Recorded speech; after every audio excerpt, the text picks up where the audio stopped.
할렐루야. 우리 성경 개관 두 번째 시간입니다. 출애굽기 말씀 함께 나누도록 하겠습니다. 기도하겠습니다. 주님 감사합니다. 또 이렇게 주님 우리에게 시간을 주셔서 하나님 말씀에 더욱 집중하고 달려갑니다. 우리 하나님 말씀을 읽는 모든 성도들에게 지혜를 주셔서 깨닫게 하여 주시고 성령을 부어 주셔서 이 말씀이 어떤 뜻인지 또 그 진리의 말씀을 깨달아서 삶에 적용할 수 있도록 하나님 역사하여 주시옵소서. 지혜와 계시의 영을 부어주실 줄 믿습니다. 감사드립니다. 예수님의 이름으로 기도합니다. 반갑습니다. 두 번째 시간입니다. 출애굽기 말씀에 대해서 이제 보는데 창세기 말씀 먼저 조금 더 우리가 점검을 이제 해보면요. 맨 처음에 이제 창세기에 천지창조에 대해서 나오죠. 천지창조. 첫째 날부터 여섯째 날까지 하나님께서 세상을 만드셨는데 여러분 다 기억하십니까? 매번 읽으셔도 또 새롭죠. 이제 이해하기 쉽게 하려면 이렇게 생각을 하시면 됩니다. 하나님 천지를 창조하실 때 첫째 날, 둘째 날, 셋째 날은 틀을 만드세요. 틀. 그래서 공간을 만드시는 거예요. 그래서 첫째 날은 빛과 어둠을 나누시죠. 그리고 둘째 날은 궁창 위의 물과 궁창 아래의 물로 나누십니다. 이 공간을 만드시는 거예요. 그리고 셋째 날은 땅과 바다를 이렇게 만드세요. 빛과 어둠을 나누시고 둘째 날 궁창 위의 물, 궁창 아래의 물. 셋째 날 땅과 바다를 나누십니다. 그래서 넷째 날부터 여섯째 날까지는 그 나누신 공간에 하나님께서 내용물을 채워 넣으시는 거예요. 내용물을.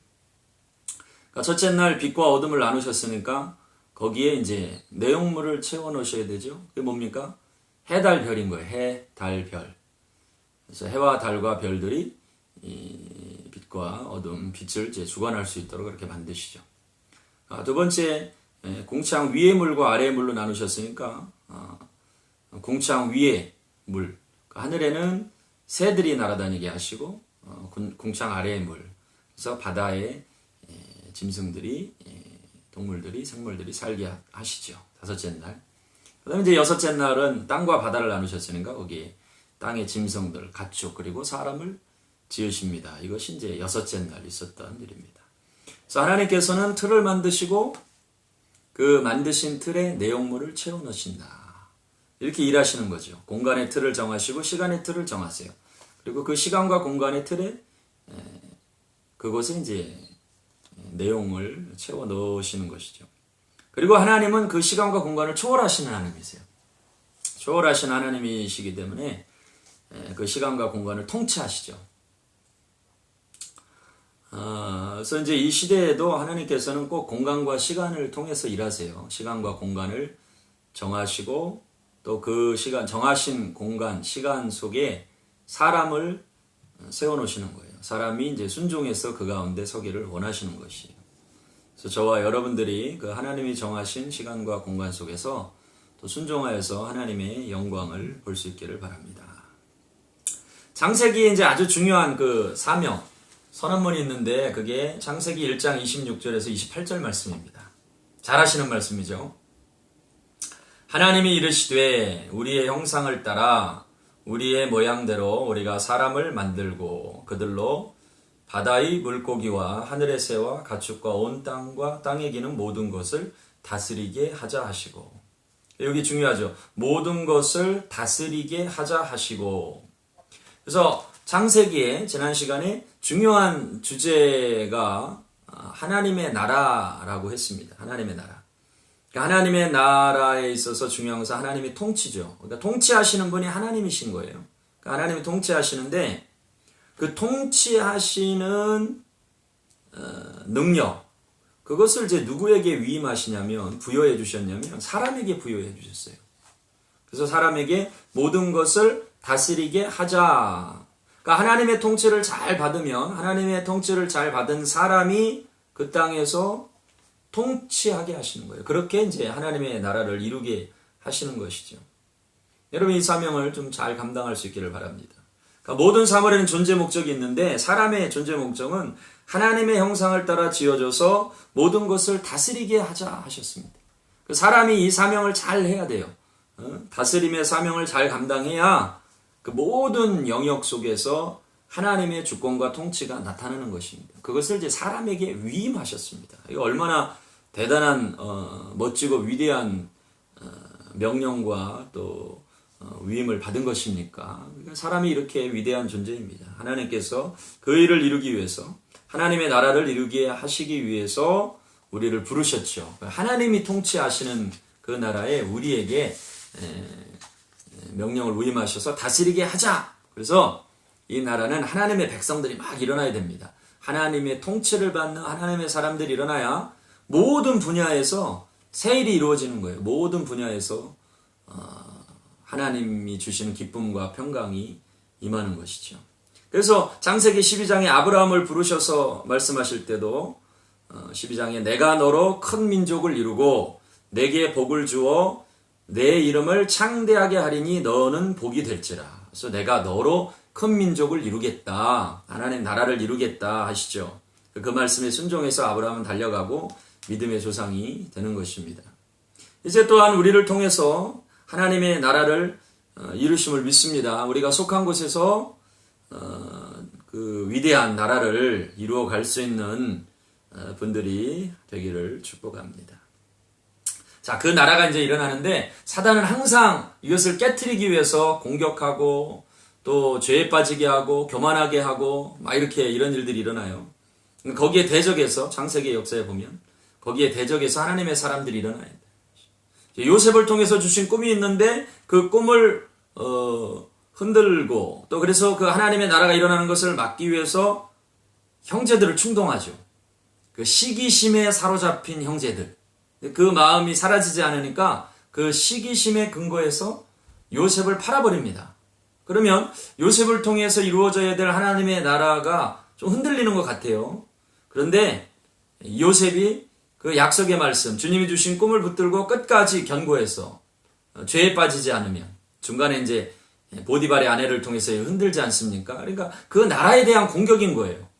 개인이 미혹에 빠져 죄에 빠져서 흔들리는 정도에 그치는 것이 아니라 요셉을 통해서 이루고자 하시는 그 위대한 하나님의 나라 이것을 공격하는 거예요. 형제들의 시기심, 또 보디발의 아내의 미혹 여러 가지가 있었지만 요셉은 흔들리지 않고 끝까지 하나님과 함께하고 동행함으로써 그 하나님이 이루고자 하시는 위대한 일을 이루어 가죠. 마침내.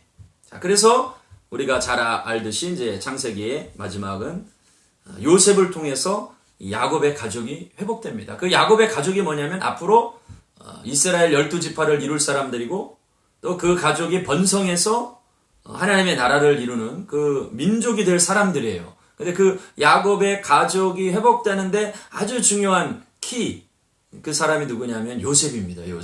요셉이라는 사람을 통해서 요셉의 용서, 축복, 하나님과 동행 이런 일들을 통해서 요셉을 통해서 야곱의 가족을 회복시키고 그리고 그 회복된 가족의 아비를 통해서 축복을 합니다. 축복. 이 중요하죠. 아비의 축복. 창세기 49장에 보면 아비의 축복으로 이 창세기가 마무리되는데 그 아비의 축복 가운데 중요한 말씀이 있습니다. 그게 뭐냐면 특별히 유다를 향한 축복이에요. 유다를 향한 축복이 중요한데 창세기 49장 한번 찾아보세요. 창세기 49장 8절에서 10절 말씀을 보시면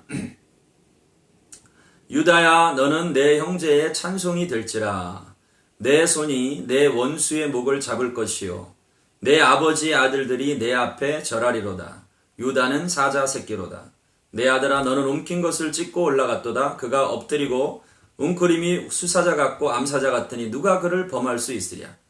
규가 유다를 떠나지 아니하며 통치자의 지팡이가 그 발 사이에서 떠나지 아니하기를 실로가 오시기까지 이르리니 그에게 모든 백성이 복종하리로다. 그래서 이 나라를 세우시는데 요셉을 통해서 야곱의 가족이 회복됐어요. 그래서 야곱을 통해서 아비의 축복이 일어나는데 그 축복 가운데 특별히 유다를 향한 축복 가운데 무엇이 선포되냐면 장차 오실 메시아에 대한 예언이 선포가 되는 거예요.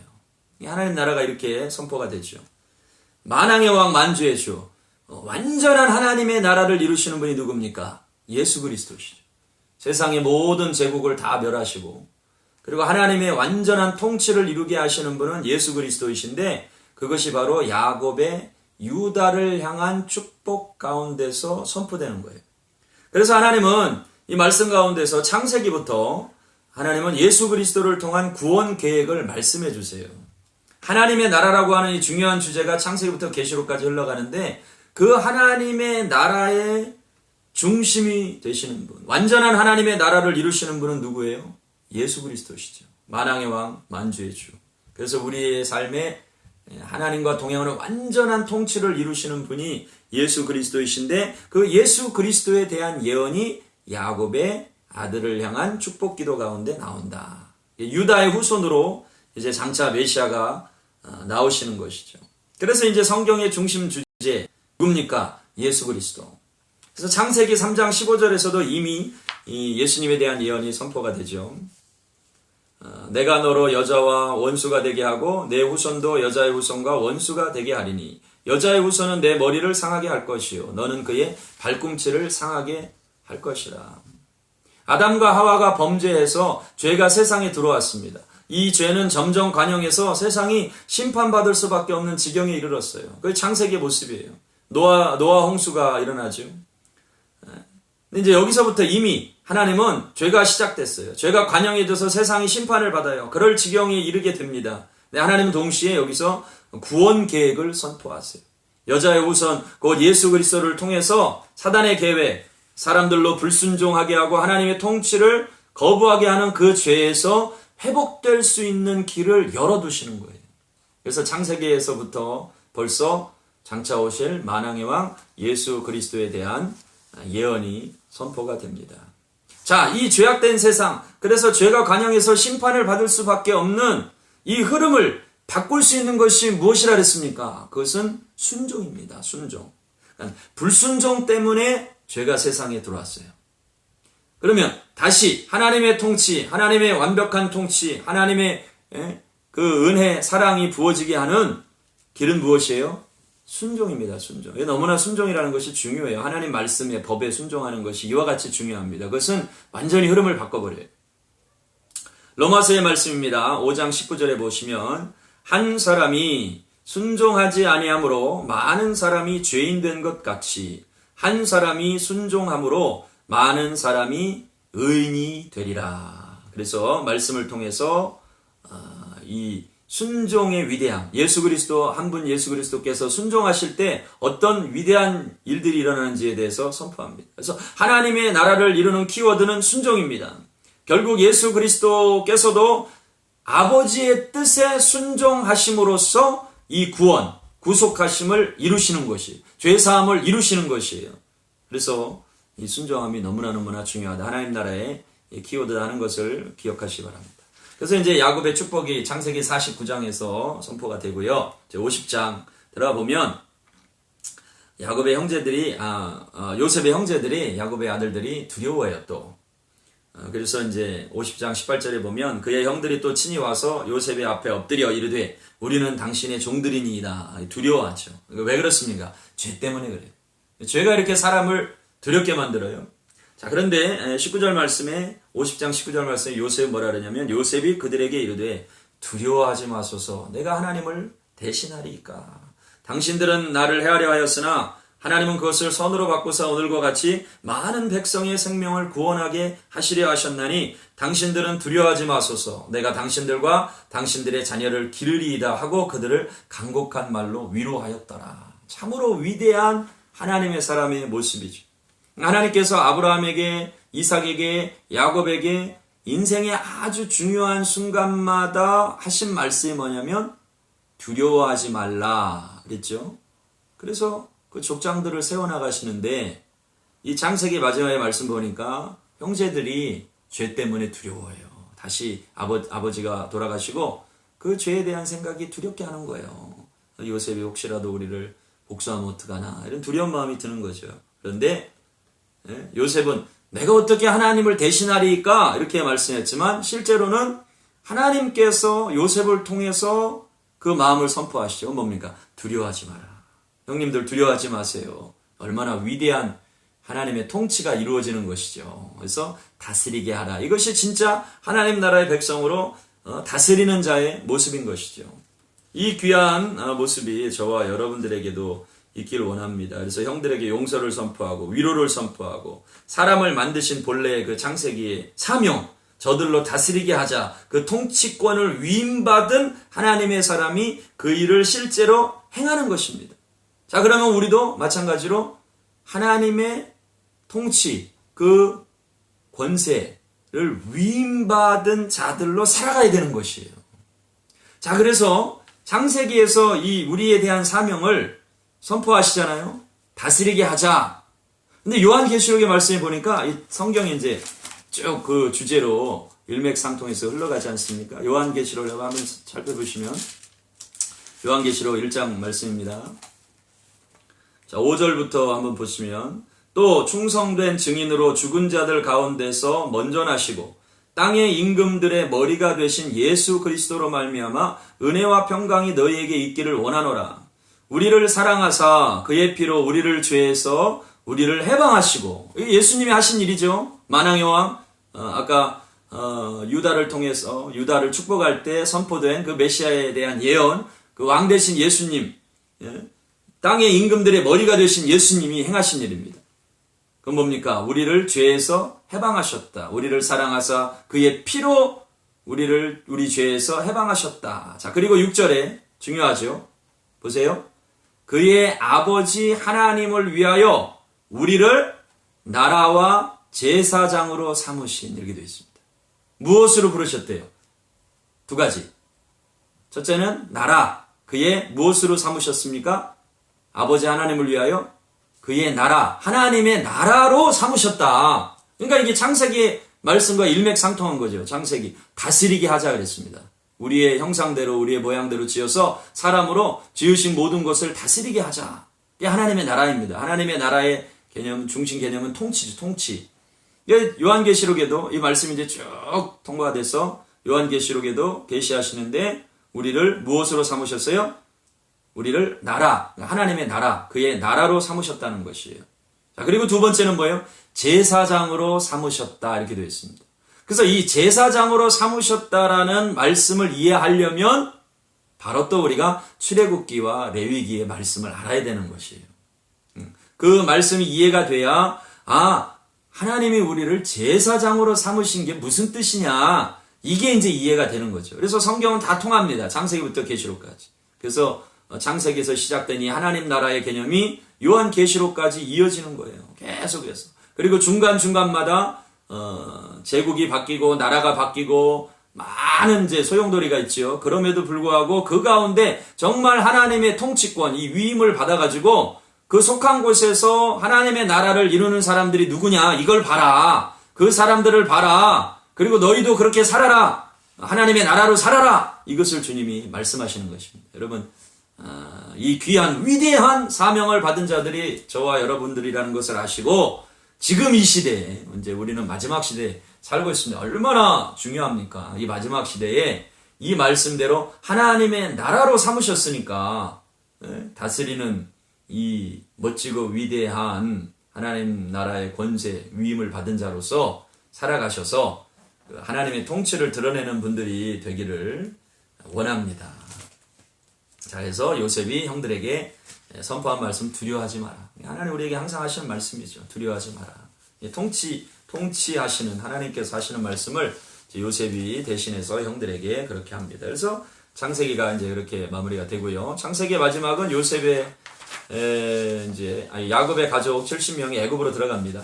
그래서 이제 애굽 시대가 시작이 됩니다. 애굽 시대. 430년 동안 애굽 시대가 시작됩니다. 자, 다시 한번 이제 시대 구분해보면 창세기에서 창조 시대가 있었죠. 창조 시대. 그 다음에 족장 시대. 아브라함, 이삭, 야곱, 요셉, 이 사람들을 통해서, 네 사람을 통해서 족장 시대가 이제 진행이 되고, 그 다음에 그것이 끝나고 야곱의 가족 70명이 애굽으로 들어갑니다. 그래서 애굽 시대가 시작이 되는 것이죠. 430년 동안 이스라엘 백성들이 번성을 합니다. 그래서 이제 나중에 애굽에서 나올 때는 장정만 60만 명, 물론 이제 허다한 잡적이 포함이 된 숫자이긴 하지만 아주 엄청나게 많은 사람들이 출애굽하게 되죠. 출애굽을 하는데 출애굽기 들어갑니다. 출애굽기는 엑소더스. 그래서 이제 이 애굽에서 나오는 것이죠. 구원에 대한 책이고 이스라엘의 구속에 대한 책입니다. 중심 주제는. 자, 그리고 이제 하나님의 나라를 이루시는데 다시 한번 반복하면 통치가 있고요. 영토 국민 주권이라 그랬죠. 하나님 통치하시는데 이 백성들은 이제 정해졌습니다. 이스라엘 사람들로. 자, 그러면 어디가 필요합니까? 영토가 필요하죠. 영토. 그래서 그 영토, 하나님이 정하신 영토가 어디예요? 아브라함에게 약속하셨던 그 가나안 땅. 지금 이스라엘 그 가나안 땅으로 이제 하나님께서 이 백성들을 이제 인도해 나가시는 그 과정이 출애굽기의 중심 주제입니다. 그래서 이 출애굽기에서 또 하나님은 이 목적을 이루시기 위해서 누구를 부르세요? 모세를 부르시죠. 하나님의 사람을 부르시는 거예요. 반드시 하나님의 사람을 부르셔서 그 사람들을 통해서 일하십니다. 불타는 떨기나무 가운데 보여주시면서 나는 스스로 있는 자다. 모세를 만나시는 거예요. 그러니까 하나님을 만난 사람들이 하나님의 사명을 이룹니다. 하나님을 만난 사람들이 하나님의 사명을 이루는 것이에요. 그래서 우리도 꼭 주님 깊이 만나고 하나님의 임재 가운데로 들어가서 또 하나님 우리에게 주신 귀한 사명 이루기를 원합니다. 출애굽기 6장 7절에 보시면 하나님께서 모세를 부르셔서 모세에게 이렇게 말씀하세요. 너희를 내 백성으로 삼고 나는 너희의 하나님이 되리니 나는 애굽 사람의 무거운 짐 밑에서 너희를 빼낸 너희의 하나님 여호와인 줄 너희가 알지라. 너희를 내 백성으로 삼고 나는 너희의 하나님이 되리니. 그래서 하나님 편에서 그 계획을 선포하시는 거예요. 너희를 내 백성으로 삼겠다. 나는 너희의 하나님이 될 것이다. 8절 말씀해 보면 내가 아브라함과 이삭과 야곱에게 주기로 맹세한 땅으로 너희를 인도하고 그 땅을 너희에게 주어 기업을 삼게 하리라. 나는 여호와라. 이게 하나님의 계획이에요. 그래서 너희를 인도해서 아브라함과 이삭과 야곱에게 주기로 한 맹세한 땅으로 너희를 인도할 것이다. 하나님의 나라를 이루신다는 것이죠. 그래서 출애굽기의 목적, 하나님의 백성들을 이끄셔서 하나님이 정하신 땅에서 뭐하게 하십니까? 예배하게 하시는 거예요. 하나님이 정하신 땅에서, 하나님이 지정하신 땅에서 하나님의 백성들이 예배하도록 그들을 인도하십니다. 그래서 출애굽기 4장 23절 말씀 보시면 내가 내게 이르기를 내 아들을 보내주어 나를 섬기게 하라. 이게 출애굽의 목적입니다. 목적. 나를 섬기게 하라. 영어 성경에 보면 월십이라고 되어 있어요. 월십. 하나님을 예배하도록 나를 섬기도록 내 아들을 보내라. Let my people go. Let my son go. 그래서 하나님을 예배하도록 섬기도록 그렇게 백성들을 보내라 되어 있습니다. 5장 1절에도 보면 이스라엘의 하나님 여호와께서 이렇게 말씀하시기를 내 백성을 보내라. 그러면 그들이 광야에서 내 앞에 절기를 지킬 것이니라. 8장 1절에도 여호와께서 모세에게 이르시되 너는 바로에게 가서 그에게 이르기를 여호와의 말씀에 내 백성을 보내라. 그들이 나를 섬길 것이니라. 이 섬기다, 이 예배하다라는 거예요. 8장 20절도 내 백성을 보내라. 그러면 그들이 나를 섬길 것이니라. 8장 27절 우리가 사흘길쯤 광야로 들어가서 우리 하나님 여호와께 제사를 드리되 10장 3절에 내 백성을 보내라. 그들이 나를 섬길 것이다. 그러니까 하나님을 섬기도록 하나님을 예배하도록 출애굽해야 된다. 이제 애굽에서 나오도록 해야 되는데 자 보세요. 하나님을 섬기고 예배해야 되는데 하나님의 백성을 그게 하나님 나라죠. 근데 지금 이스라엘 백성들은 누구의 통치를 받고 있습니까? 바로의 통치를 받고 있죠. 그러니까 바로의 통치를 받고 있어요. 그런데 그 애굽과 바로는 또 누구의 통치를 받아요? 그 애굽에 있는 신들의 통치를 받죠. 그러니까 결국 하나님의 백성들이 하나님 정하신 백성들이 애굽에 있음으로 인해서 하나님의 통치를 받고 하나님의 주권이 나타나야 되는데 이 세상에 강한 권력을 가진 애굽 왕 바로 그리고 그 애굽 왕 바로를 또 통치하고 있는 애굽의 신들, 결국은 귀신이고 마귀죠. 거기에 통치를 받고 있어요. 자, 그러면 이 백성들이 하나님의 통치를 받게 하기 위해서는 어떤 일이 일어나야 됩니까? 하나님의 통치 가운데 들어가려면 이 애굽의 권세 잡은 자 바로의 권력으로부터 1단계는 뭐예요? 자유케 되는 일이 일어나야 돼요. 그래서 그 나라의 통치를 받으려면 반드시 먼저 자유케 되는 일이 일어나야 됩니다. 애굽에서부터 나와야 돼요. 근데 애굽에서 나와야 되는데 바로가 놔주질 않아요. 강한 손으로 능력으로 붙잡고 있다 이 말입니다. 자, 그러면 주님의 나라가 이루어지고 Let my people go, 하나님의 백성들이 가서 해야 할 일은 뭐예요? 하나님의 통치를 받는 자들이 해야 할 가장 중요한 일은 예배하는 일이죠.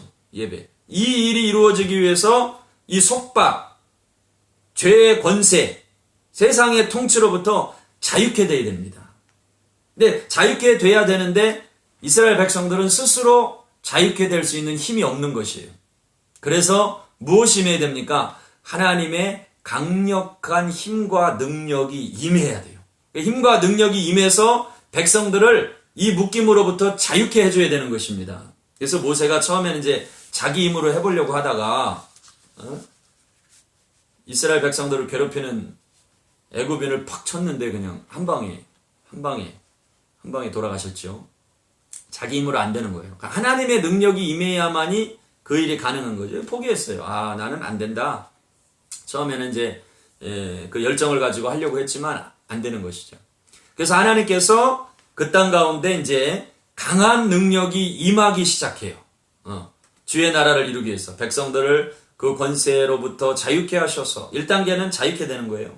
그래서 이제 우리가 계속 자유를 부르짖고 선포하는 것이 그 이유입니다. 진리를 알지니 진리가 너희를 자유케 하리라. 주의 영이 계신 곳에는 자유함이 있느니라. 이건 무슨 자유예요? 마음대로 내 마음대로 내 인생을 즐기고 내가 원하는 대로 하는 그런 자유가 아닌 것입니다. 무슨 자유예요? 이 묶인 것, 과거에 묶인 것, 바로의 권세, 세상의 권세, 죄의 권세로부터 자유케 되는 것입니다. 그래서 이제 그 일이 일어나려면 반드시 능력이 임해야 돼, 능력. 그래서 이제 출애굽기 말씀을 보면 우리가 이제 성경을 보면 기억나는 장면들이 뭐예요? 애굽에 10가지 재앙이 임하죠. 하나님의 손으로 430년 동안 오랫동안 애굽의 통치 가운데 있었는데 이제는 하나님의 백성들을 뭐하게 하시겠다는 거예요? 자유케 하시겠다는 거예요. 그 묶임으로부터 풀어주시는 것입니다. 네? 풀어주시는 거예요. 그래서 그 10가지 재앙이 이제 임하는데 10가지 재앙이 임하는 것은 애굽의 신들을 심판하는 것입니다. 심판. 신들을 심판하는 것이에요. 아주 무서운 심판이 전에 없었던 이제 무서운 심판이 그 가운데 이제 임하는데 그 각각 이제 10가지 재앙의 모든 기억하십니까? 뭐죠? 피계, 이파, 악독, 우매, 흑장 그리 돼 있죠. 첫 번째부터 10번째까지. 근데 이제 보니까 그 모든 재앙들이 이 애굽의 신을 심판하는 의미가 있어요. 애굽의 신을 심판. 그래서 10가지 재앙의 목적은 뭐냐면 하나님께서 그 애굽의 모든 신을 심판하고 애굽 사람이 하나님의 여호와의 신 줄을 알게 하는 것이죠. 그래서 묶임과 속박에서 자유케 하시는데 다시 한번 그 재앙의 내용이 뭡니까? 피, 개, 이, 파, 악독, 우매, 흑장 이렇게 외우시면 돼요. 한국 우리 옛날에 공부할 때 이렇게 외우지 않습니까? 자, 첫 번째 나일강이 피가 되죠.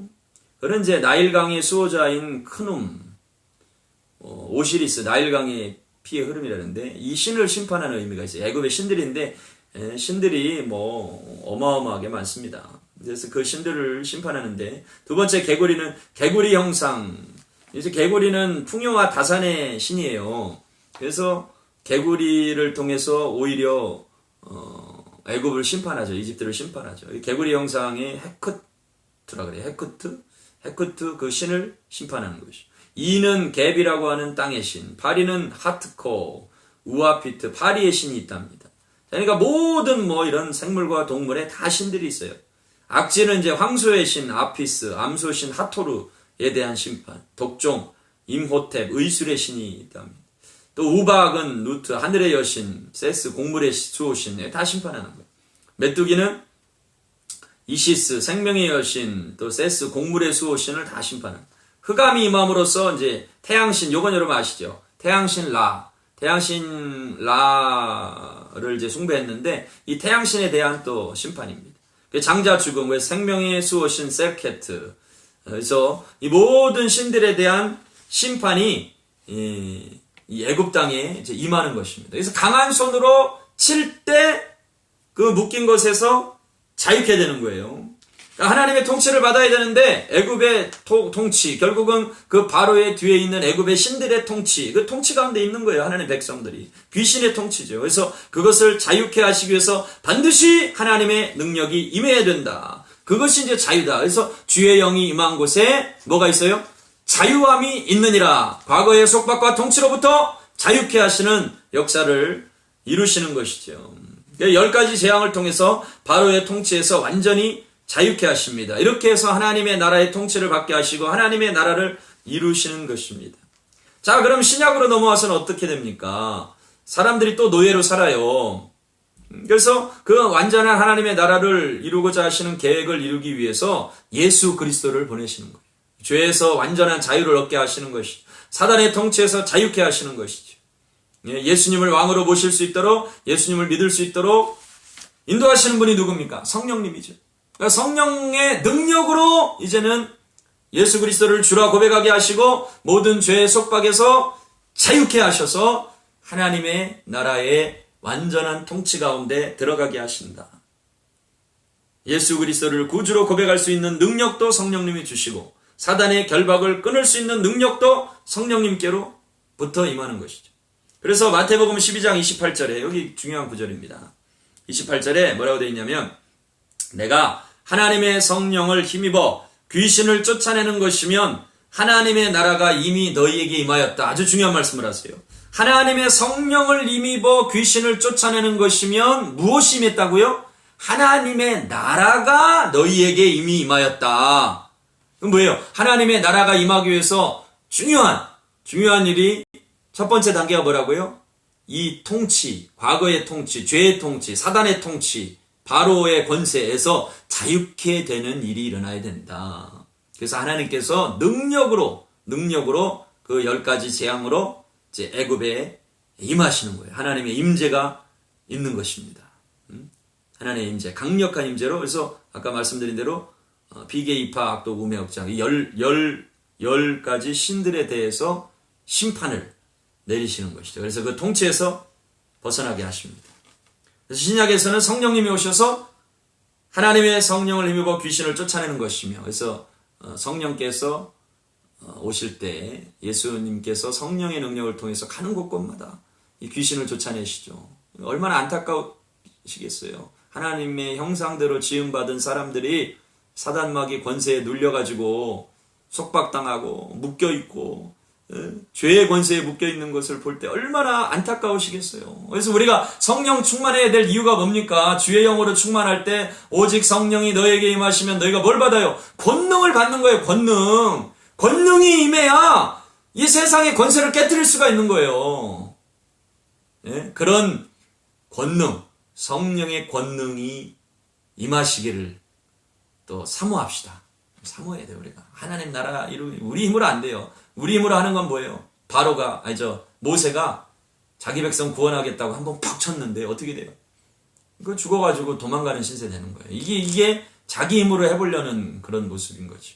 그러나 하나님의 영이 임하시며 하나님의 부르심이 있고 하나님의 영이 임하시며 하나님의 임재 가운데 들어가면, 그래서 주의 영이 강력하게 임하시면 그 다음부터 권세가 나타나기 시작하는 거예요. 권세, 이 권능과 권세로 주의 백성이 가는 곳에, 성령 충만한 자가 가는 곳에, 빌립 집사와 같은 이런 분들이 가는 곳에 자유케 되는 일들이 막 일어나요. 그곳을 지배하고 점령하고 했던 사단의 권세가 막 깨트려지는 거예요.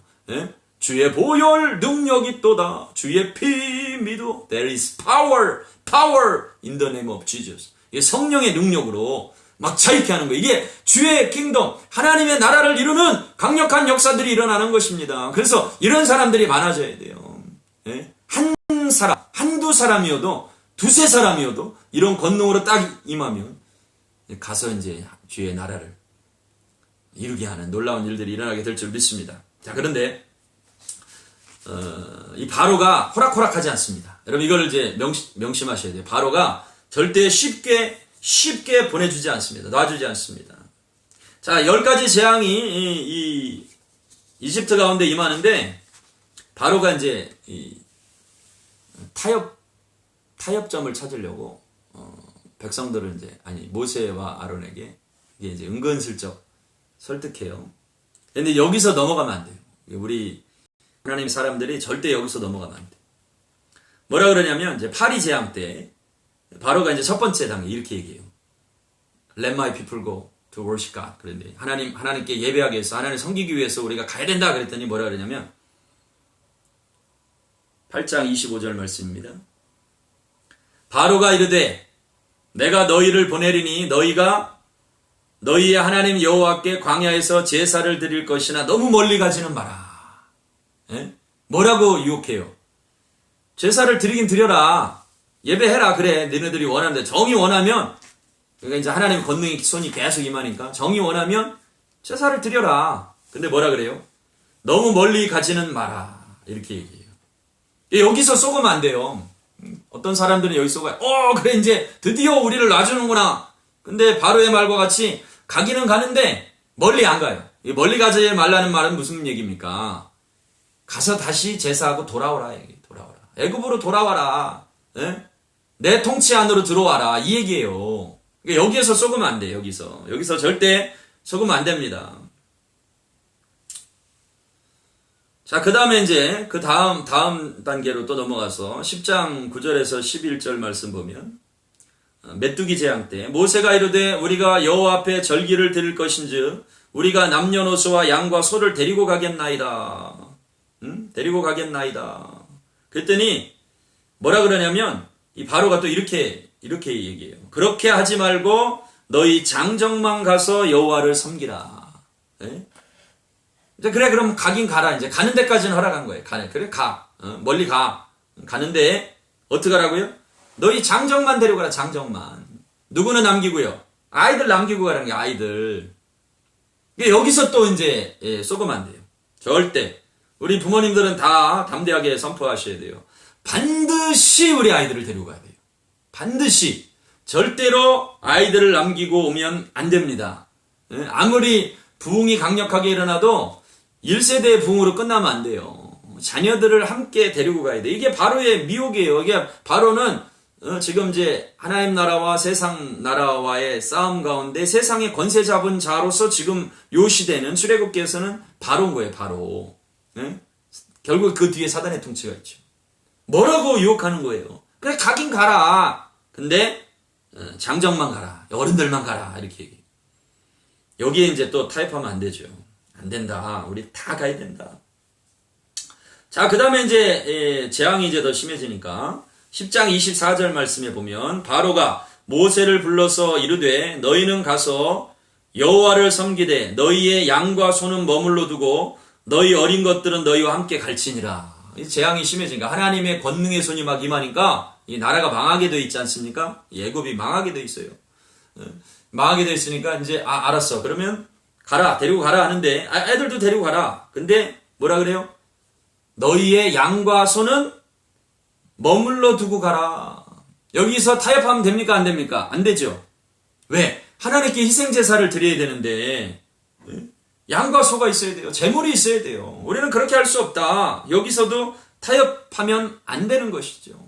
하나님께 나아갈 때는 우리 모두가 가고 우리의 양과 소도 함께 다 가야 되는 것이에요. 다 가야 되는 것이에요. 자, 근데 이제 처음에 하나님께서 이스라엘 백성들을 이제 부르시면서 그들을 보내시면서 약속하신 말씀이 있어요. 그게 이제 출애굽기 3장 21절 말씀인데요. 내가 애굽 사람으로 이 백성에게 은혜를 입히게 할지라. 하나님의 약속의 말씀이 잘 보세요. 너희가 나갈 때에 빈손으로 가지 아니하리니 여인들은 모두 그 이웃 사람과 및 자기 집에 거류하는 여인에게 은폐물과 금폐물과 의복을 구하여 너희의 자녀를 꾸미라. 너희는 애굽 사람들의 물품을 취하리라. 이게 하나님께서 처음 해주신 약속이에요. 그러니까 하나님이 계획을 이미 딱 세워놓으셨어요. 네? 그러나 바로는 이걸 알고 계속해서 타협하는 것이죠. 멀리 가지 마라. 아니면 가려면 장정들만 가라. 애들은 놔두고 가라. 그래 알았어 애들도 데리고 가. 근데 양과 소는 놔두고 가라. 이렇게 얘기하는데 하나님의 처음부터의 계획은 뭐예요? 다 가는데 사람들만 가는 게 아니고 애굽의 사람들의 물품, 은폐물, 금폐물, 의복까지 구해서 너희의 자녀를 꾸미게 하고 애굽 사람들의 물품까지도 취해서 가게 할 것이다. 이렇게 하세요. 자, 그런데 여러분 왜 이렇게 하신지 아세요? 출애굽의 목적이 다시 뭐라 그랬습니까? 하나님을 예배하도록. 애굽에서 가나안 땅으로 인도하셔서 영토죠. 하나님이 인도하시는 곳으로 가게 하셔서 그곳에서 뭐하게 하신 거예요? 예배하게 하신 거예요. 예배하게 하신 거예요. 자, 그런데 예배하게 하시기 위해서 하나님이 가지신 계획, 이제 출애굽기 말씀을 보시면 가지신 계획이 뭐냐면 성막을 짓게 하신 거예요. 성막. 근데 광야 한복판으로 나왔어요. 예? 딱 2주 했습니다. 아무것도 없잖아요. 성막을 지을 뭐가 필요해요? 재료들이 필요한 거예요. 그래서 하나님은 처음부터 이 계획을 가지시면서 출애굽할 때 반드시 애굽 사람들의 물품까지 금, 은, 폐물, 옷까지 그리고 애굽 사람들의 물품까지 필요한 모든 것을 성막을 짓기 위해서 필요한 모든 것을 하나님이 이스라엘 백성들로 하여금 취해서 가져가게 하실 계획을 누가 세우셨다고요? 하나님이 세우셨어요. 하나님. 그러니까 하나님이 부르실 때 계획을 다 세우세요. 저와 여러분들을 부르실 때도 마찬가지예요. 하나님의 나라를 이루시겠다고 하시는데 계획은 하나님이 다 세우세요. 믿으십니까? 그럼 거기에 타협하지 않고 중간에 타협하면 안 되잖아요. 문제가 왜 영광을 못 봐요? 왜 그 나라를 못 이루어요? 중간에 타협하니까. 그러니까 마귀는 계속 이렇게 타협한다니까요. 바로가 타협시키는 모습을 보세요. 멀리 가지 마라. 다시 돌아와라.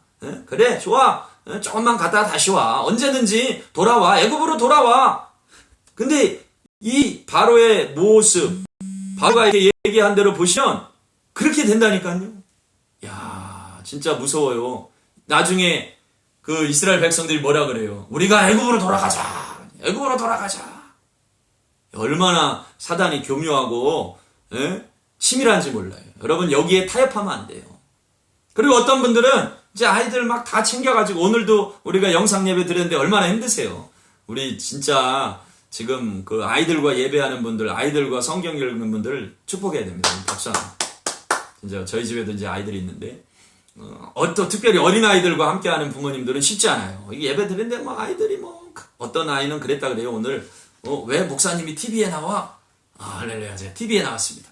막 이런 얘기도 하는 거예요. 그러니까 막 힘들어요. 그러나 그래 그러면 너희들은 가서 비디오 봐라. 이게 아니고 힘들어도 어렵지만 어떻게 해서든 이 아이들을 설득해서 때로는 우리가 양보도 하고 그래 알았어. 그러면서 막 이렇게 다 데리고 가요. 다 구원받는 자리, 다 하나님의 통치 가운데로 들어가게 될 줄 믿습니다. 이 중간에 타협하면 안 되는 거예요. 중간에. 또 양과 소는 놔두고 가라. 너희들 몸만 가라. 안 된다. 안 돼요. 우리는 성막을 지을 재료들이 필요해요. 하나님의 영광을 위해서 우리의 시간과 건강과 물질 다 필요합니다. 다 하나님께 올인하는 것이에요. 그래서 중간에 타협하면 안 돼요.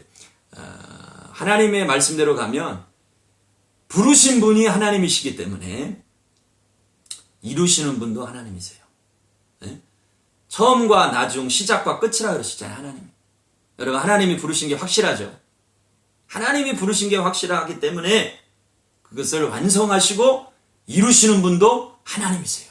그래서 우리에게 중요한 게 뭐냐면 순종이에요. 순종. 그 아버지의 뜻을 끝까지 믿고 따라가는 거예요. 하나님이 부르셨습니다. 하나님 포기하지 않으십니다. 당신의 백성들, 자녀들 반드시 하나님의 뜻대로 인도하셔서 결국에 그 약속의 땅에 서게 하실 것이고 그 약속의 땅에서 마음껏 하나님을 예배하게 하실 것이고 하나님의 영광을 받으실 것입니다. 이걸 믿고 끝까지 달려가는 것이죠. 그래서 하나님의 약속은 너희는 애굽 사람들의 물품을 취하리라 했더니 결국에 이제 그 약속하신 대로 다 돼요. 그래서 출애굽기 12장 36절에 이제 보니까 이 모든 일들이 지나가서 그 10가지 재앙이 지나가서 결국에 나오죠. 여호와께서 애굽 사람들에게 이스라엘 백성에게 은혜를 입히게 하사 그들이 구하는 대로 주게 하심으로 그들이 애굽 사람의 물품을 취하였더라. 이렇게 되어 있습니다. 왜요? 성막을 지어야 되니까. 하나님을 예배하는, 목적이 하나님을 예배하는 겁니다. 그러면 예배하기 위해서 필요한 모든 것들이 또 있어야 돼요. 네? 그래서 하나님이 그 뜻대로 다 하시는 거예요. 여러분, 절대로 중간에 바로의 타협에 넘어가면 안 되는 것입니다. 그래서 결론은 모든 가족과 양과 소와 은금 폐물까지 가지고 다 가지고 출애굽하게 하셨습니다. 이 출애굽하시는 이제 과정에 또 이제 10가지 재앙 가운데 하이라이트가 마지막 장자의 죽음의 이제 재앙인데, 여기서 무엇이 제정돼요? 유월절. 유월절이 중요하죠. 아까 창세기에서 여자의 후손과 또 마지막에 야곱의 그 기도, 유다를 향한 예언 기도를 통해서 메시아가 선포됩니다. 이 메시아가 오셔서, 만왕의 왕 예수님이 오셔서 구원하시는 그 계획이 선포가 되는데, 이 출애굽기의 10가지 재앙 가운데 마지막 재앙에서 유월절이 제정되는데, 이 유월절이 또 중요합니다. 이 유월절 날 어떤 일이 났어요? 예수님 십자가에 죽으시죠.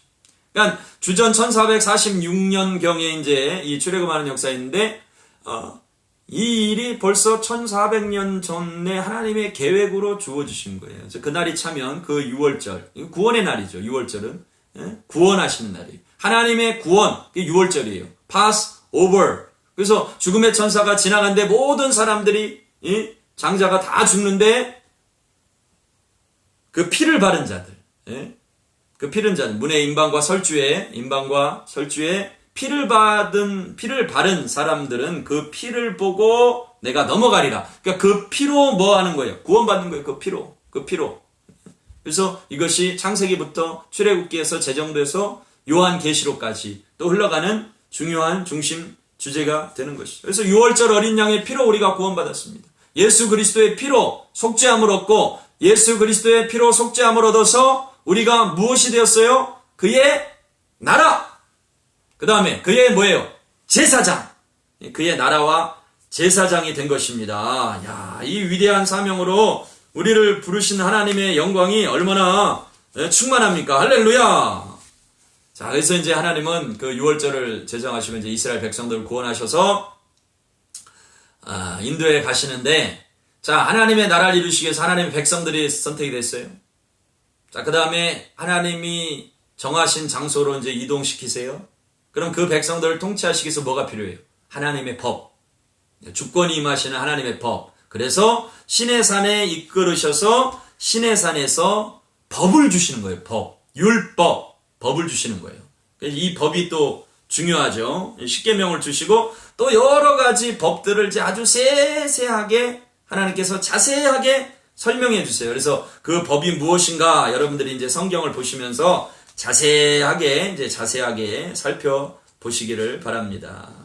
우리 이제 십계명을 대략 한번 우리가 또 살펴보면요. 십계명 보시면, 첫 계명은 내 앞에 다른 신들 두지 마라. 둘째 계명은 너를 위해 새긴 우상 만들지 말고 하늘의 것이나 땅 아래에 있는 것이나 아래 물속에 있는 것에 어떤 형상도 만들지 말며 그것들에게 절하지 말며 그것들을 섬기지 마라. 세 번째, 너는 하나님 여호와의 이름을 망령되게 부르지 말라. 네 번째, 안식일을 기억하여 거룩하게 지키라. 이제 여기까지 하나님을 향한 계명입니다. 그래서 예수님은 이 계명을 두 가지로 요약하셨죠. 첫 번째 파트는 뭐라고요? 마음을 다하고 뜻을 다하고 힘을 다해 주 너의 하나님을 사랑해라. 이 네 가지 계명은 하나님을 사랑하는 것과 관련이 있어요. 그러니까 하나님을 사랑하는 자들은 이 네 가지를 한다는 거예요. 진짜 하나님을 사랑하는 자는 하나님 앞에 다른 어떤 신들도 두지 않아요. 어떤 우상도 두지 않아요. 하나님의 이름을 망령되이 일컫지 않아요. 안식일 하나님이 정하신 날을 기억해서 거룩하게 섬겨요. 그것이 하나님을 사랑하는 자들에게서 나오는 행동이에요. 그래서 첫째는 하나님을 사랑해라. 여러분 힘을 다해 하나님을 사랑하시길 바랍니다. 자, 두 번째 이제 계명으로 우리가 잘 아는 대로 사람을 향한 계명을 주세요. 내 부모를 공경하라. 살인하지 말라. 간음하지 말라. 도둑질하지 말라. 내 이웃에 대하여 거짓 증거하지 말라. 내 이웃의 집을 탐내지 말라. 이렇게 하나님께서 이제 계명을 주시죠. 그래서 이제 이 계명은 사람을 사랑해. 내 이웃을 내 몸과 같이 사랑해라 해서 주시는 법입니다. 근데 이제 여러분 성경에 보시면 출애굽기 말씀 계명에 보시면 이제 하나님께서 계명을 지키도록 좀 심하게 얘기하실 때 그럼 죽여라. 이 계명을 어기면 죽여라 하는데 그 계명과 관련된 중요한 주제가 있는데요. 그거는 부모를 섬기는 일에 관한 거예요. 부모를 저주하는 자는 죽여라. 이렇게 돼 있어요. 네? 무서운 거죠. 왜 그랬을까? 그리고 이제 사람에게 주시는 계명 가운데도 내 부모를 공경하라. 이게 첫 번째 계명입니다. 장수할 것이다. 땅에서 장수한다. 장수하는 비결은 부모님 공경하라는 거죠. 이제 이 계명을 우리가 잘 생각해 보면 이 당시에 하나님의 말씀이 지켜져야 되는데 이 말씀이 지켜지는 중요한 통로가 결국은 누구냐면 부모예요. 부모. 부모의 말씀을 듣는 아이들이 생겨야 이 하나님의 계명과 법이 다음 세대로 이어지는 거예요. 아무리 우리 시대에 충만한 부흥이 있고 은혜가 있고 했어도 자녀들이 부모 공경 안 해요. 부모님의 말씀 거역해요. 듣지 않아요. 이러면 그게 하나님 나라가 이렇게 확장돼가 그 다음 세대로 확장돼가지 않죠. 그러니까 아주 이 주님의 나라가 확장돼가는 다음 세대로 이어져가는 중요한 키워드가 뭐냐면 부모를 공경하라는 거예요. 부모를 언어하고 부모의 말에 귀담아 들을 수 있어야 이 아이들에게 신앙이 전수가 됩니다. 그래서 이 공동체 가운데 정말 중요한 게 뭐냐면 자녀들이 부모를 언어하는 거예요. 여러분 이것을 가르칠 수 있는 부모님들 되기를 바랍니다. 네, 자녀를 노엽게 하지 않아서 반드시 일이 이루어져야 돼요. 그래서 우리의 신앙이 우리의 다음 세대로 반드시 이어져야 될 줄로 믿습니다. 그래서 이 일이 반드시 이루어져야 돼요. 그래서 이 십계명은 두 가지로 첫째는 하나님 사랑, 전심으로 하나님 사랑하고 또 두 번째로는 내 이웃을 내 몸과 같이 사랑해서 우리가 율법을 완성해 나가는 것이죠. 그래서 이 하나님의 법을 이제 잘 지켜야 그 하나님의 나라가 확장되는 것입니다. 그 나라의 통치가 그 가운데 임하는 것이에요. 네, 자, 한번 보세요. 신약으로 와서 하나님의 능력으로 성령의 능력으로 귀신이 나갔어요. 그 다음에 이제 애굽에서 나왔으면 그 다음에 이스라엘 백성들이 해야 되는 일이 뭡니까? 주의 법을 받았으니까 하나님의 계명과 명령대로 순종하면서 사는 거예요. 이게 이제 키워드라 했죠. 순종이. 근데 이제 이거를 어떻게 주님이 신약에서 비유하시냐면 마태복음 12장 43절 45절에 제가 읽어드릴게요. 더러운 귀신이 사람에게서 나갔을 때에 물 없는 곳으로 다니며 쉬기를 구하되 쉴 곳을 얻지 못하고 이에 이르되 내가 나온 내 집으로 돌아가리라 하고 와서 보니 그 집이 비고 청소되고 수리되었거늘 이에 가서 전보다 더 악한 귀신 7을 데리고 들어가서 거하니 그 사람의 나중 형편이 전보다 더욱 심하게 되느니라. 이 악한 세대가 또한 이렇게 되리라. 주의 능력으로 권세로 바로의 권세에서 자유케 됐어요. 이제 출애굽했습니다. 그러면 하나님이 법을 주셨으니까 그 계명과 명령대로 순종해서 믿음으로 살아야 돼요. 근데 그렇지 않고 다시 애굽으로 돌아가는 일들이 일어난다는 거예요. 그게 주님이 비유하시기 뭐라 그래요? 저가 전보다 형편이 더 안 좋아졌다. 더 악한 귀신 7을 데리고 들어가서 거한다. 그러니까 이렇게 자유케 됐으면 다시 노예의 삶을 살지 말아야 돼요. 근데 이스라엘 백성들도 나오고 나서 그 길이 고되고 힘드니까 광야의 길을 걸어가니까 계속 하나님 원망하고 불평하고 짜증 부리고 모세를 대적하고 하나님 세우신 모세를 대적하고 하나님 원망하고 이렇게 살잖아요. 그러다가 결정적인 순간에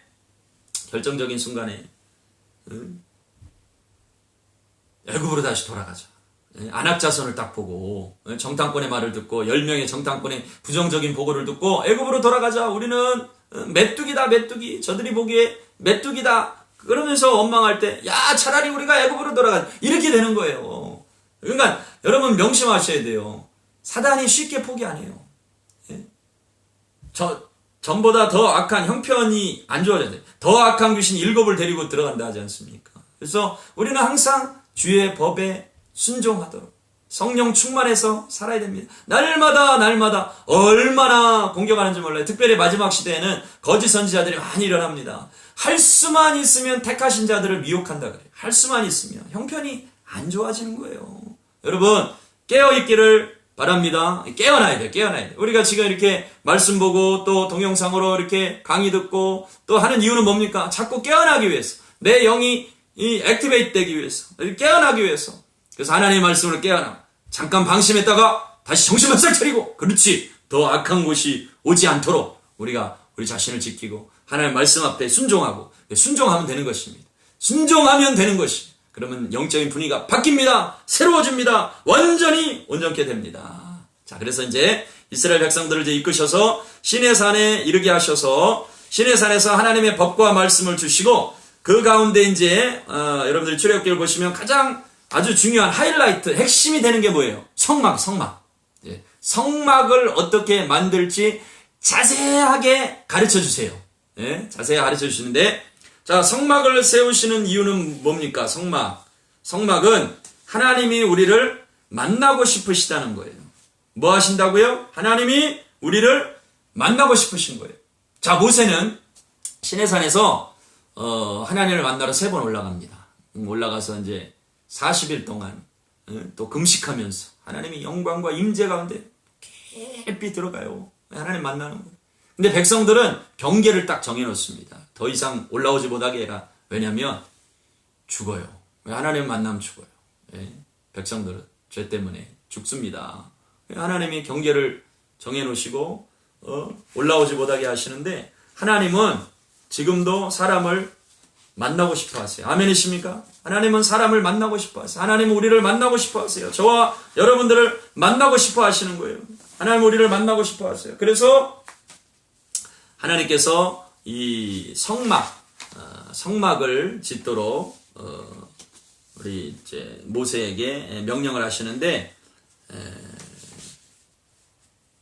주님께서 이제 그 모든 자세한 일들을 이제 알려주시고 아까 말씀드린 대로 성막을 짓기 위해서 필요한 모든 재료는 보니까 애굽에서 이미 나올 때 하나님의 계획 속에서 다 이 애굽의 물품들을 취해서 가져오게 하시죠. 그래서 이제 자발적으로 헌금을 드리는데 쓰고도 남을 만큼 막 넘쳐났습니다. 이게 아주 기적이죠. 광야에서 이 물품들이 넘쳐났다는 건 기적입니다. 그만큼 하나님께서 풍성하게 그들로 하여금 이제 채워서 이제 가져오게 하시는데 하나님은 지금도 하나님의 백성들을 만나길 원하시고요. 이스라엘 백성들을 만나길 원하세요.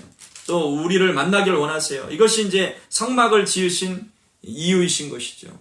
자, 여러분 사모함이 있습니까? 주님을 만나고자 하는 사모함이 있습니까? 그래서 이제 성막에 여러 기구들을 이제 지으라고 명하시는데 오늘은 요건 다음 시간에 하도록 하겠습니다. 그래서 이제 성막에 뭐 번제단, 물두명, 진설병상, 금등대, 분향단, 휘장, 언약궤, 속죄소, 그리고 이제 지성소, 그 법궤와 속죄소, 말씀했죠. 속죄소는 이제 법궤를 덮는 뚜껑입니다. 이 모든 것들이 다 의미가 있습니다. 다 영적인 의미가 있고 이제 우리가 그것을 잘 알아야 됩니다. 자, 요 부분이 중요한 게 이 성경을 전체를 이제 보시면 요게 중심이 돼가지고 요것을 해석하고 가르쳐주고 알려주고 계속해서 이제 풀어주시는 거예요. 이게 이제 창세기부터 요한계시록까지 쭉 이어집니다. 그래서 요한계시록에 보니까 우리를 나라로 만드셨다는 거, 하나님의 통치가 임하게 하게 하신다는 거, 성령 충만한 자들이 가서 다스리게 하신다는 거. 그 다음에 이제 또 뭐예요? 그 성막에서 제사를 주관하고 인도하고 하는 사람이 누굽니까? 제사장이죠. 제사장. 백성의 죄를 가지고 하나님 앞에 나아가는 사람이에요. 예? 가슴에는 흉패가 12지파의 흉패를 가지고 또 이 머리에는 금띠에 뭐라고 되어 있습니까? 금관에 여호와께 성결이라는 이제 패가 새겨져 있고 이렇게 하나님 앞에 나아가는 거예요. 그래서 요 제사장이 하는 일 이런 것들을 이해를 해야 우리가 또 제사장으로 부르셨다. 너희는 왕같은 제사장이라 그랬잖아요. 아멘이십니까? 너희는 왕같은 제사장이다. 그래서 그 제사장이 뭐냐 또 이해가 되는 거예요. 나라가 뭔지를 이해를 하셔야 돼요. 또 제사장이 뭐냐, 제사장이 하는 일이 뭐냐, 그런 이제 관점으로 자세하게 보는 거예요. 그렇지 않으면 말씀 읽을 때 어떻게 하는데 이제 이게 말귀도 못 알아듣겠고 무슨 얘기인지도 모르겠고 지루하고 그런데 야, 내가 이런 제사장으로 부름받았다 이런 생각으로 하나님의 말씀을 보면 이 한 구절 한 구절이 참 의미 있게 다가옵니다. 그러니까 이제 여러분들이 그런 관점으로 하나님의 말씀을 읽으실 때 정말로 큰 은혜와 감동이 있기를 원합니다. 중요한 것은 이제 성막은 왜 만들려고 그랬다고요? 백성들이 진을 친 그 중심에 만드는데 하나님을 만나는 처소입니다. 그래서 하나님이 백성들을 만나고 싶어 하세요. 오늘날도 똑같아요. 하나님은 우리를 만나고 싶어 하세요. 네? 그러니까 하나님을 만나는 게 예배죠, 예배. 출애굽 시키셔서 뭐 하려고 하시는 거예요? 제사하게 해라, 예배하게 해라, 나를 예배하게 해라, 내가 너를 거기서 만나겠다. 본래 이제 하나님이 에덴 동산을 만드시고 아담과 하와를 두실 때, 그때는 그 동산에 아담과 하와가 함께 만나고 교제하셨잖아요. 근데 이제 죄 때문에 쫓겨나가지고 그 이후로 백성들이, 우리가 죄 지은 백성이 하나님 앞에 가면 죽을 수밖에 없는 존재가 되니까 어떻게 해서든지 내 백성 만나고 싶은데, 그래서 모세를 통해서 하나님의 백성들을 만나실 수 있는 그러한 처소를, 장소를 예비하시는 것이죠. 그리고 이제 이 귀한 성막이 또 신약의 예수 그리스도까지, 완전한 대제사장 되신 예수 그리스도까지 이어집니다. 자, 모세는 이제 이 모든 일들을 주관하며 진행하면서 모세에게도 간절한 소망은 뭐냐면 항상 하나님 만나는 거예요. 그래서 이제 그 말씀을 한번 보기로 하는데, 출애굽기 33장 말씀입니다. 33장 7절부터 이제 한번 보시면, 모세가 항상 장막을 취하여 진 밖에 쳐서 진과 멀리 떠나게 하고 회막이라 이름하니 여호와를 앙망하는 자는 다 진 바깥에 회막으로 나아가며, 진 바깥에 회막이라고 되어 있죠. 같은 회막, 이 텐트 오브 미팅이에요. 하나님 만남의 천막인데, 요거는 이 성막을 짓기 전에 모세가 하나님 만나고 싶은 거예요. 그래서 진 바깥에다가 회막을 만들었어요. 회막. 진 바깥으로 이제 나가는데, 여호와를 앙모하는 자는 다 진 바깥 또 회막으로 나가는 거예요. 임시처소인데도 하나님 만나고 싶은 사모하는 마음이 있는 것이죠. 자, 모세가 회막으로 나아갈 때에는 백성이 다 일어나 자기 장막문에 서서 자기 텐트에서 모세가 회막으로 가는 걸 또 지켜보는 거예요. 장막문에 서서 모세가 회막에 들어가기까지 바라보며, 이렇게 있죠. 9절에 모세가 회막에 들어갈 때, 회막에 딱 들어가니까 이게 모세가 하나님 사모하잖아요. 회막에 들어갈 때 구름 기둥이 내려, 하나님의 영광과 임재가 있는 것이죠. 회막문에 서며 여호와께서 모세와 말씀하시니, 이 은혜가 우리 가운데 있기를 원합니다. 모든 백성이 회막문에 구름 기둥이 서 있는 것을 보고 다 일어나 각기 장막문에 서서 예배하며. 그러니까 출애굽기의 중심 주제는 뭐냐면 바로의 통치에서 구원하신 거예요. 그러기 위해서는 하나님의 능력이 임해야 돼. 능력. 반드시. 지금은 어떤 능력이요? 귀신의 권세를 깨뜨릴 수 있는 성령의 능력. 그래서 우리에게 능력이 필요합니다. 능력. 그것은 자유케 하는 능력인 줄 믿습니다. 자, 그렇게 해서 목적이 중요해요. 목적. 잘 먹고 잘 살려고 그렇게 하게 하신 게 아니고 하나님을 예배하기 위해서. To worship. worship. 이 worship 키워드라 그랬죠. 하나님 나라의 키워드 순종과 worship. 예배. 예배하게 하기 위해서 이제 불렀고, 예배하려고 하니까 장소가 필요한 거예요. 그러니까 그 장소가 뭐예요? 성막.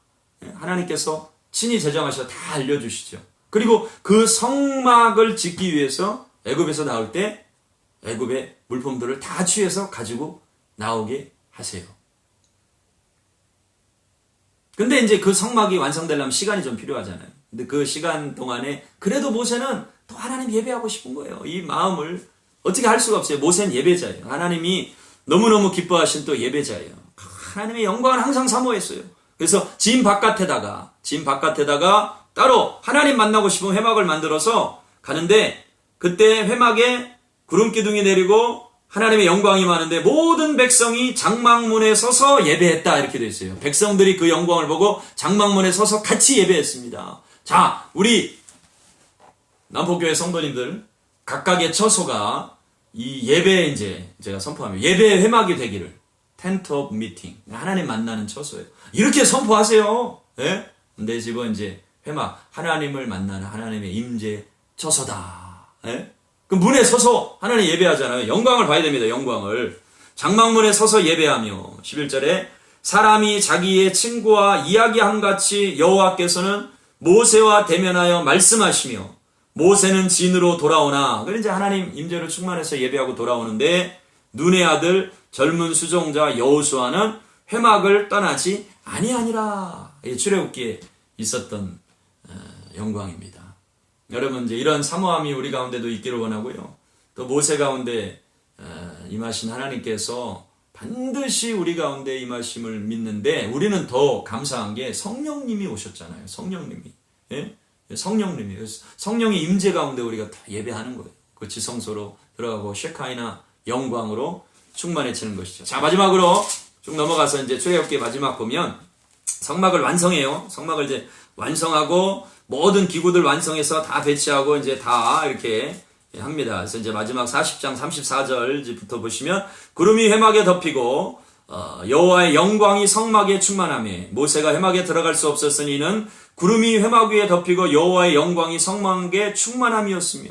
자, 얼마나 하나님의 영광이 그곳에 충만하면 그렇게 하나님의 임재 가운데 계속 거하던 모세조차도 너무 영광이 충만하니까 회막에 들어갈 수 없을 정도로 그 구름이 회막 위에 덮이고 여호와의 영광이 성막에 충만함이었으며 구름이 성막 위에서 떠오를 때는 이스라엘 자손이 모든 행진하는 길에 앞으로 나아갔고 구름이 떠오르지 않을 때에는 떠오른 날까지 나아가지 아니하였으며 낮에는 여호와의 구름이 성막 위에 있고 밤에는 불이 그 구름 가운데 있음을 이스라엘 온 족속이 그 모든 행진하는 길에서 그들의 눈으로 보았더라. 이것이 출애굽기의 역사입니다. 그래서 바로의 권세를 깨뜨리고 10가지 재앙을 통해서 나오게 하시고 이 일에 누구를 사용하세요? 모세를 부르셨죠. 모세를 사용하시는데 모세를 통해서 하나님의 능력과 권세를 애굽 땅 한가운데 나타내셨어요. 그 이전에 창세기에서는 요셉을 통해서 하나님의 통치가 임하게 하셨죠. 출애굽기에서는 모세를 통해서 바로왕 앞에서 하나님의 통치가 임하게 하신 이게 하나님의 나라예요. 하나님 나라. 모세를 부르셔서 그 권세를 깨뜨리시고 인도에 나오셔서 목적은 뭐예요? 예배하도록. 하나님을 예배하도록 하셨습니다. 하나님을 예배하도록. 잠깐 끊긴 것 같은데.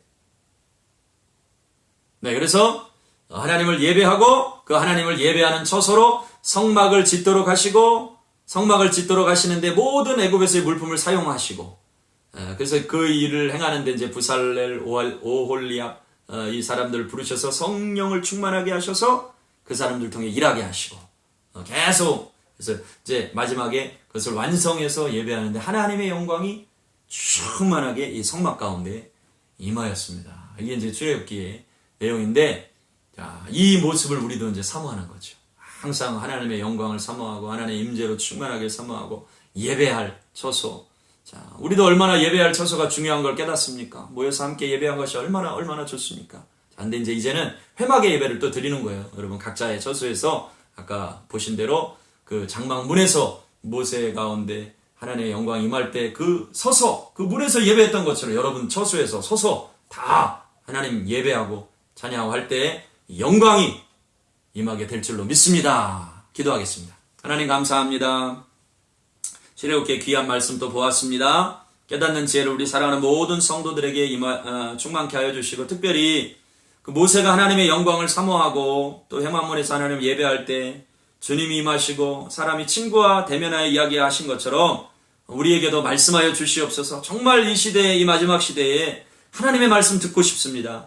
아버지의 음성 듣고 싶습니다. 말씀하여 주시옵소서. 주님의 말씀대로 순종하게 하시고 순종하여 이 위대한 하나님의 나라를 이루게 하시고 우리가 서 있는 이곳에서 하나님의 통치를 임하게 하시옵소서. 하나님 아브라함처럼 모세처럼 부름받아서 그 서 있는 곳에서 아버지의 영광이 임하는 일들을 보기를 원합니다. 주님 이 일에 순종하여 달려가기 원합니다. 시간과 장소를 정하시고 그 일에 순종하는 자들을 부르시는 하나님 우리가 그 일에 반응하여 순종하길 원합니다. 순종하길 원합니다. 하나님을 더욱 사랑하고 또 내게 주신 사람들을 사랑하여 아버지의 나라 아버지의 영광 이루어가게 하여 주시옵소서. 다시 한번 성령의 권능으로 충만하게 하시고 그 힘으로 모든 세상의 권세, 사단의 권세 깨뜨려 승리하게 하시고 주의 영이 계신 곳에 자유함이 있는 이 놀라운 역사들을 이루게 하여 주시옵소서. 주님, 그 어느 때보다 주님 더 사랑합니다.